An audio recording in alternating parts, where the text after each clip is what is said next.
Judges chapter 4. But after Ehud had died, the people of Israel again did what was evil from Adonai's perspective. So Adonai handed them over to Yavin, king of Canaan. He ruled from Hatzor, and the commander of his army was Sirsa, who lived in Haroshet HaGoyim. The people of Israel cried out to Adonai because he had 900 iron chariots, and for 20 years he cruelly oppressed the people of Israel. Now Devorah, a woman and a prophet, the wife of Lapidat, was judging Israel at that time. She used to sit under Devorah's palm between Ramah and Beit-El in the hills of Ephraim, and the people of Israel would come to her for judgment.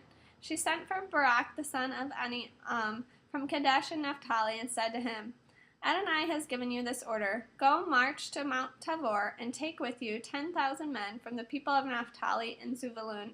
I will cause Sirsa, the commander of Yavin's army, to encounter you at the Kishon River with his chariots and troops, and I will hand him over to you.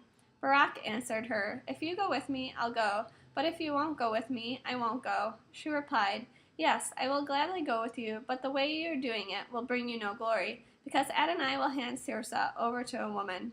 Then Devorah sent out and went with Barak to Kadesh. Barak summoned Zebulun and Naphtali to come to Kadesh. 10,000 men followed him, and Devorah went up with him. Now Heber the Kenani had cut himself off from the rest of Cain, the descendants of Hobab, Moshe's father-in-law. He had pitched his tent near the oak at Sa'anaim, which is close to Kadesh. Sirsa was informed that Barak the son of Avinoam had gone up to Mount Tabor. So Sirsa rallied his chariots, all 900 iron chariots, and all the troops he had with him, from Haroshet HaGoyim to the Kishon River. Devorah said to Barak, Get going. This is the day when Adonai will hand Sirsa over to you. Adonai has gone out ahead of you. So Barak went down from Mount Tabor with 10,000 men following him. And Adonai threw Sirsa, all his chariots, and his entire army into a panic before Barak's sword, so that Sirsa got down from his chariot and fled on foot. But Barak pursued the chariots and the army all the way to Haroshet HaGoyim. Sirsa's entire army was put to the sword.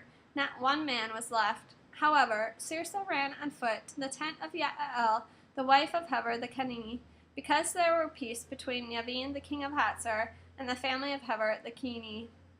Yael went out to meet Sirsa and said to him, Come in, my lord, stay here with me, and don't be afraid. So he went into her tent, and she covered him with a blanket. He said to her, Please give me a little water to drink. I'm thirsty. She opened a goatskin of milk, gave him some to drink, and covered him up again.